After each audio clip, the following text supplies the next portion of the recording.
Hi guys, my name is Nidhi Bhatnagar and I welcome you all in my channel Online Classes by Nidhi Bhatnagar. So आज क्या सीखने वाले हैं हम इस वीडियो में? आज हम करने वाले हैं my big book of social studies से जो क्लास 5 की एसएसटी की बुक है रत्ना सागर का एडिशन है। चैप्टर नंबर आज हम लेंगे 10। ठीक है, तो चलिए जी, चैप्टर का नाम है इन्वायरमेंटल पॉल्यूशन और चैप्टर को विदाउट डिले शुरू कर देते हैं। तो सबसे पहले आपको दे रखा है गेट सेट में टिक right those that pollute the environment. अब सबको पता है कि सबसे पहला जो हमें दिया हुआ है वो है कार में से धुआं निकल रहा है।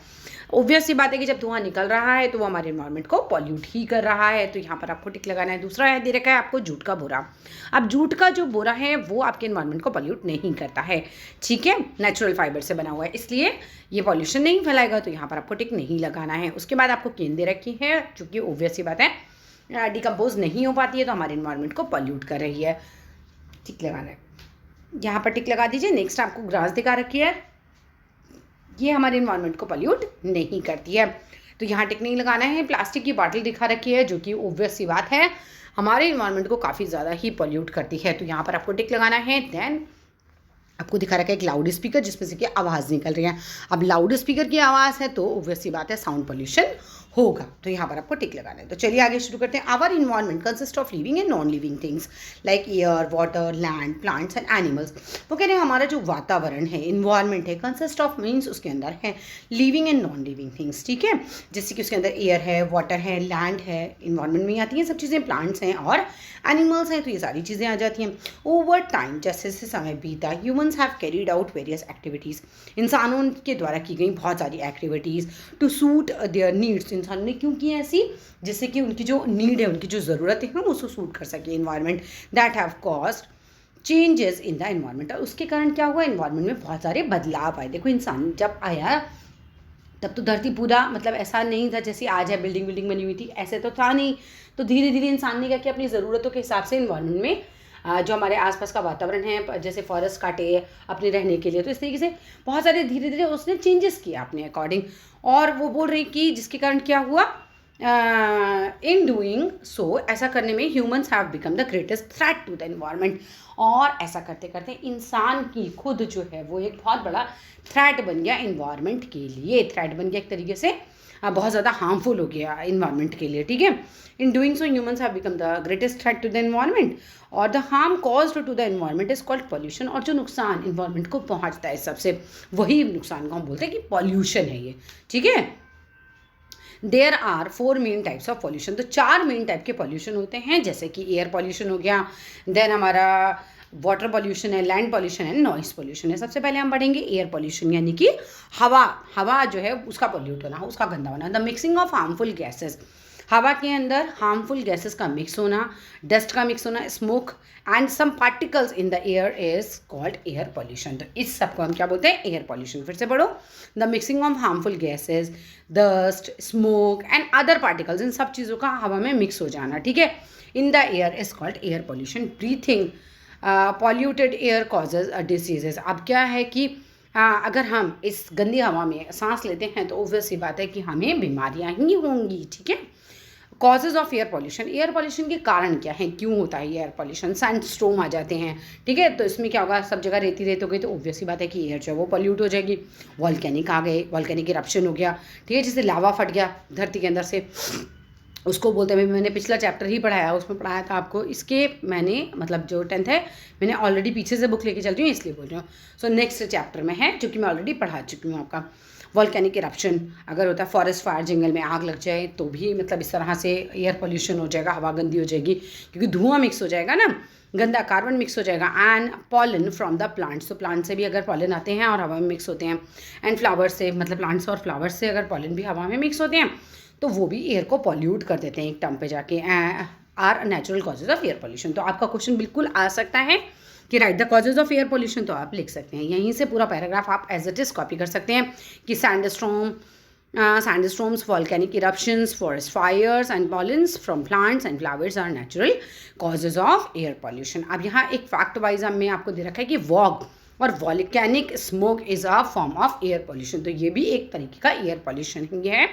कॉज्ड बाय गैसेस, किस कारण होता है, गैसेस के कारण, दैट आर रिलीज्ड, जो कि रिलीज होती हैं व्हेन वॉल्केनो इरप्ट्स, जब इस तरह से ज्वालामुखी धरती के अंदर से फटता है सो उसके कारण ये इस तरह की गैसेस रिलीज होती हैं। सैंड स्टॉर्म्स देख रहे हो, धूल के तूफान ये आए हुए हैं, ये आपको दिखा रखा है यहाँ पर। नेक्स्ट दिखा रखा है आपको वॉल्केनिक इरप्शन, ठीक है, धरती के अंदर से लावा फटा है वो दिखाया है। फॉरेस्ट फायर, जंगल में आग लगी हुई है। स्मोक फ्रॉम फैक्ट्रीज, तो फैक्ट्रीज में से धुआं निकलता हुआ दिख रहा है। स्मोक फ्रॉम व्हीकल्स, अगर आप व्हीकल लेके जाते हो तो आपने देखा ही होगा सड़क पे कि भाई बहुत ज़्यादा जो है वो उससे धुआं निकलता है, तो वो एयर को पॉल्यूट कर देता है पूरा। और बर्निंग ऑफ क्रैकर्स, ऑब्वियस सी बात है कि जब हम दिवाली वगैरह पे पटाखे वगैरह जलाते हैं तो भी उस समय एयर पॉल्यूशन बहुत ज़्यादा एक्सट्रीम पर पहुंच जाता है। तो ये सारे जो हैं वो कारण हैं हमारे एयर पॉल्यूशन के। The main causes of air pollution however are human made factors. देखो जितने भी मेन कारण हैं एयर पॉल्यूशन के, वो बोल रहे हैं कि हाउ एवर वो क्या है, आर ह्यूमन मेड फैक्टर्स, मतलब इंसान के कारण ही हो रहा है। स्मोक फ्रॉम फैक्ट्रीज, इसके कारण जो है एयर गंदी हो रही है। Vehicles, burning of fuels, fire crackers, ये सब चीज़ें जो हैं वो पॉल्यूट कर रही हैं द एयर अराउंड अस, उस हवा को जो हमारे आसपास है। समटाइम्स दीज पॉल्यूटेंट्स, पॉल्यूटेंट्स क्या होता है, जो चीज़ें पॉल्यूट कर रही हैं वही पॉल्यूटेंट है। तो sometimes these pollutants combine with natural substances, तो कभी कभी क्या होता है कि वो बोल रहे हैं ये जो पॉल्यूटेंट हैं, यानी कि जो गंदा करने वाले कारण हैं, ये हमारे कंबाइन हो जाते हैं ये सब नेचुरल सब्सटेंसेस के साथ। फॉर एग्जाम्पल अगर हम उदाहरण दें, स्मोक, ठीक है, which is combination of smoke, धुआं, एंड फॉग, तो वो स्मोक बन जाता है, ठीक है। स्मोक यानी कि धुआं, और फॉग, सर्दियों में फॉग पड़ता है तो स्मोक और फॉग दोनों मिल जाते हैं तो स्मॉग हो जाता है वो। It looks like a cloud, ये ऐसा दिखता है जैसे कि बादल हों, and makes the air hazy, और हवा को कैसा बना देता है, बहुत ही ज़्यादा हेजी बना देता है। इट इज़ वेरी हार्मफुल, ये बहुत ही नुकसानदायक है, कॉजेज ब्रीथिंग प्रॉब्लम्स। और देखो हवा गंदी होगी तो हमें क्या हो जाती हैं, क्या क्या कारण हो जाते हैं इस की वजह से, ब्रीथिंग प्रॉब्लम्स के कारण बन जाते हैं ये सब चीज़ें, ठीक है। तो लोगों को मतलब ब्रीथिंग प्रॉब्लम्स हो जाती हैं, सांस लेने में दिक्कतें होती हैं जब हवा गंदी होती है तो। Air pollution also harms plants, तो एयर पॉल्यूशन की वजह से प्लांट्स को भी काफ़ी नुकसान पहुँचता है। Due to the presence of pollutants के प्रेजेंस के कारण, उनके होने के कारण in the air, plants do not get enough nutrients, plants को जो होता है वो प्रॉपर न्यूट्रिएंट जो है वो नहीं मिल पाता। देयर ग्रोथ स्लोज डाउन, उनकी जो ग्रोथ होती है वो भी स्लो हो जाती है, कम हो जाती है। They become weak and eventually they die, वो क्या होते हैं, वो वीक हो जाते हैं और धीरे धीरे वो मर जाते हैं। वाटर पॉल्यूशन के बारे में अगर बढ़े तो when harmful substances are discharge into water bodies, जब हार्मफुल सब्सटेंसेज पानी के अंदर डिस्चार्ज किए जाते हैं, मतलब पानी के अंदर बह के पहुंच जाते हैं, दे कॉज, ये कारण बन जाते हैं वाटर पॉल्यूशन का। Fresh water, salty water and ground water can get polluted, ये सभी जो हैं वो पॉल्यूटेड हो सकते हैं। फ्रेश वाटर कहाँ पाया जाता है, हमारा नदियों में पाया जाता है बच्चे। सॉल्टी वाटर समुद्र में पाया जाता है। ग्राउंड वाटर धरती के अंदर, ये और ये सारी जो हैं वो पॉल्यूट हो सकते हैं। कॉजेज ऑफ वाटर पॉल्यूशन क्या है, कारण क्या है। Sometimes water pollution is caused by natural factors, देखो कभी कभी तो वाटर पॉल्यूशन जो होता है नेचुरल फैक्टर्स के कारण होता है। For example storms often causes soil and other particles to dissolve in water, तो तूफान के कारण क्या हो जाता है कि सॉइल जो या फिर अदर पार्टिकल्स जो हैं वो पानी में जाके घुल जाते हैं। दिस पॉल्यूट्स द वाटर, और इसकी वजह से क्या हो जाता है, पानी जो है वो पॉल्यूट यानी कि गंदा हो जाता है। It can not be used for drinking and cooking, और इसको हम यूज़ नहीं कर सकते हैं ड्रिंक यानी पीने के लिए और कुकिंग करने यानी खाना बनाने के लिए। Water pollution is also caused by human activities, इंसान की एक्टिविटीज़ के कारण भी वाटर पॉल्यूशन हो सकता है। Dumping chemical waste from factories in water bodies, अब क्या करते हैं लोग के डंप कर देते हैं केमिकल वेस्ट को फैक्ट्रीज से जो निकल रहा है वाटर बॉडीज़ के अंदर, नदी वगैरह में छोड़ देंगे, समुद्र में छोड़ देंगे अपना फैक्ट्री का वेस्ट, तो उससे वो गंदा हो जाता है। Dumping household waste and untreated sewage in water bodies, तो डंप कर दिया जाता है घर का जो गंदा कचरा होता है। अनट्रीटेड सीवेज यानी कि नालों का पानी जो ट्रीट ना किया गया, अगर ट्रीट किया गया तो वो तो साफ़ हो जाता है, लेकिन अगर अनट्रीटेड ऐसे ही चला जाए वाटर बॉडीज़ में तो ऑब्वियसली वो भी उन्हें गंदा करेगा। Bathing and washing clothes in rivers and lakes, मतलब नहाना और कपड़े धोना अगर हम रिवर और लेक में कर रहे हैं तो उससे भी वो गंदी हो जाएंगी।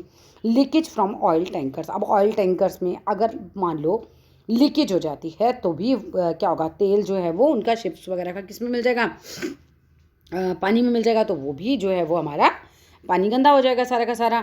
Water pollution is very harmful for plants animals and human, सभी के लिए जो वाटर पॉल्यूशन है, चाहे वो प्लांट्स हों, चाहे एनिमल्स हों, चाहे ह्यूमंस हों, सभी के लिए वाटर पॉल्यूशन जो है वो काफ़ी ज़्यादा नुकसानदायक है। हार्मफुल यानी कि नुकसानदायक। जॉइंटिस, ये बीमारी बता रखी है।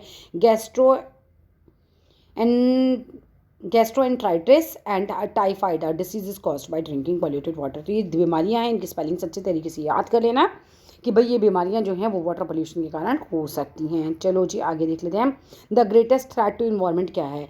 नेचर या फिर ह्यूमंस? तो भैया हम इंसान ही हो गए हैं अब तो ह्यूमंस आंसर होगा। Volcanic eruption caused this pollution? Air या वाटर? तो वॉल्केनिक इरप्शन होगा, तो हवा में गंदगी आएगी एक तरीके से, तो एयर पॉल्यूशन हो जाएगा। Leakage from oil tankers cause the pollution water? पानी के अंदर, ठीक है। आप आ जाओ लैंड और सॉइल पॉल्यूशन। लैंड और सॉइल मतलब लैंड माने भूमि और सॉइल यानी कि मिट्टी। तो लैंड और soil gets polluted when harmful substances are released in it. भाई तभी होते हैं जब कूड़ा कचरा आप इधर उधर फेंक देते हो, तो वहाँ रिलीज करते हो अगर गंदगी, तो वो गंदा हो जाता है। Land can get polluted when harmful substances accumulate on it. तो लैंड जो होती है वो क्या हो सकती है? पॉल्यूट हो सकती है, जबकि हार्मफुल सब्सटेंसेस वहाँ पे एक्यूमुलेट यानी कि इकट्ठे हो जाएं उस पर।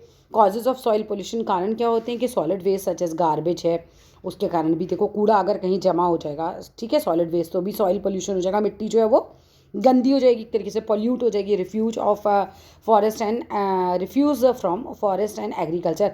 अब देखो जो फॉरेस्ट या एग्रीकल्चर से जो भी मानो कूड़ा कचरा निकला है वो सारा अगर आप कहीं पे भी इकट्ठी करोगे तो मिट्टी जो है वहाँ की गंदी हो जाएगी। रिफ्यूज़ फ्रॉम माइंस, उससे भी गंदी हो जाएगी अगर माइंस का रिफ्यूज़ वहाँ फेंक दिया जाएगा। Pollution make soil infertile. अगर सॉइल जो है हमारी पॉल्यूटेड है तो इनफर्टाइल मतलब कि ऐसे उपजाऊ नहीं रहेगी, इनफर्टाइल हो जाएगी, बंजर हो जाएगी, ठीक है, यानी कि उस पर प्लांट और क्रॉप वगैरह अच्छे से उगेंगे ही नहीं। It also harms the organisms living in the soil. और देखो सॉइल में भी बहुत सारे ऑर्गेनिजम्स होते हैं छोटे छोटे जो रहते हैं, उनको भी काफ़ी ज़्यादा नुकसान होगा उसकी वजह से।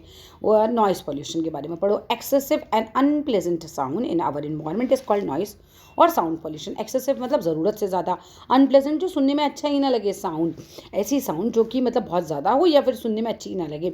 इन्वायरमेंट में अगर ऐसी साउंड है तो हम उसको बोलते हैं, उस नॉइस को, साउंड को हम बोलते हैं साउंड पॉल्यूशन या फिर noise pollution. Noise is harmful. Noise जो होता है, शोर जो होता है वो हार्मफुल होता है टू ऑल लिविंग थिंग्स, जितनी भी लिविंग थिंग्स हैं सभी के लिए। इट कॉजेज, ये कारण बनता है स्ट्रेस का। अगर नॉइस पोल्यूशन है तो आपको स्ट्रेस होगा, इरिटेशन होगी, and can also lead to loss of hearing. और इसकी वजह से आप बहरे भी हो सकते हैं। लॉस ऑफ हियरिंग मतलब आप अपने सुनने की शक्ति खो सकते हैं। The intensity of sound is measured in decibel. जो इंटेंसिटी है कि भाई कोई साउंड कितनी ज़्यादा कितनी कम है, उसको हम किस में मेज़र करते हैं? डेसिबल में करते हैं। The softest sound we can hear is about 20 decibel. जो सबसे ज़्यादा सॉफ्टेस्ट साउंड है, कम से कम जितनी हम सुन सकते हैं, that is 20 decibel. Any sound louder than 90 decibel is harmful. और अगर साउंड 90 डेसिबल से ज़्यादा है तो हमारे कानों के लिए हार्मफुल होती है। कुछ चित्र देख लेते हैं, हमें दिखा रखे हैं। Waste from factories causes water pollution. देखो वेस्ट आ रहा है फैक्ट्री से, तो वाटर पॉल्यूशन का कारण बन रहा है। Garbage laying on the land causes soil pollution. कूड़ा पड़ा हुआ है लैंड पर, तो ये भी सॉइल पॉल्यूशन का कारण है। और vehicles causes air and noise pollution. Vehicles तो ऑब्वियसली हॉर्न बजाए जाते हैं, तो ऑब्वियस सी बात है इससे तो नॉइस पॉल्यूशन होगा। दूसरा, जब इनके पेट्रोल से धुआं निकलता है तो उससे एयर पॉल्यूशन हो जाता है। कॉजेज ऑफ नॉइस पॉल्यूशन, कारण क्या होते हैं? Cars and buses. सबसे ज़्यादा कार और बस के जो हॉर्न बजते हैं सड़क पे, तो वहाँ पे नॉइस पॉल्यूशन हो जाता है create. Loud speaker and loud music जब आप सुनते हैं तो ऑब्वियस सी बात है कि आसपास का वातावरण में क्या होगा? नॉइस पॉल्यूशन हो जाएगा पूरा का पूरा। Home appliances such as vacuum cleaner, जब हम चलाते हैं तो कितनी ज़ोर से वो आवाज़ करता है। वॉशिंग मशीन चलाते हैं उससे भी, एयर कंडीशनर से भी, एंड इवन मिक्सर ग्राइंडर आप चलाओ, फायर क्रैकर्स आप जलाओ यानी कि पटाखे जलाओ, तो ये सबसे भी क्या होता है? जब बहुत तेज़ आवाज़ निकलती है, इसको ये बोल रहे हैं कि भाई नॉइस पोल्यूशन हो रहा है। Damage to the environment affects us directly. जो डैमेज हो रहा है एनवायरनमेंट में, हमें डायरेक्टली ही उसका प्रभाव पड़ता है। We must do whatever we can to protect our environment. हमें वो सब कुछ करना चाहिए जो हम कर सकते हैं अपने इन्वायरमेंट को बचाने के लिए। Controlling pollution is crucial for life to continue on the planet. आप देखो भाई वो कह रहे हैं कंट्रोल करना पोल्यूशन को काफ़ी मुश्किल है, लाइफ को कंटिन्यू करना है अगर हमें अर्थ अपने प्लानट पर, ठीक है, तो वो तो हमें करना ही चाहिए। पॉल्यूटेंट्स क्या होते हैं? Substances that make air water and land impure. वो सब एक तरीके से चीज़ें जिनकी वजह से एयर वाटर या लैंड इम्प्योर होते हैं। ऑयल टैंकर्स कहाँ होते हैं? लार्ज शिप्स में, जो कि कैरी करके ले जाते हैं ऑयल को। तभी तो अगर उनसे ऑयल लीक करेगा तो जो हमारी सी वाटर है वो सारा गंदा हो जाएगा। सो यहाँ फिनिश होता है हमारा ये वीडियो। क्विक रिकैप आप देखना चाहते हो बिल्कुल देख सकते हो, चाहो तो पॉइंट्स को नोट डाउन कर लो। If you don't have the book, if you have the book then you can simply learn that, ठीक है। और अगर वीडियो अच्छी लगे तो प्लीज़ कर दो लाइक, शेयर एंड सब्सक्राइब। मैं चैप्टर बता देती हूँ मैंने कौन कौन से। 5 नवंबर 2020 आज की डेट है ये जब मैं अपलोड कर रही हूँ। कौन कौन से चैप्टर मैंने अपलोड कर दिए हैं? मैंने चैप्टर अपलोड कर दिए हैं, अगर स्टार्टिंग से बात करें तो चैप्टर 3, 4, 5, ठीक है। और उसके बाद बीच के चैप्टर मैं अभी अपलोड करूँगी। फिर मैंने अपलोड किए हैं 10, 11, 12, 13 अभी रह गया है, 14, 15, 16, 17, 18, 19 ये वाले चैप्टर जो हैं अपलोड हो चुके हैं, ठीक है। तो चलो जी, अगर वीडियो अच्छा लगे तो कर दो like, share, subscribe, comment box में लिख के बताओ कैसा लगा वीडियो। फिर मैं देख नेक्स्ट वीडियो के टेस्ट। Till then love you all and bye bye.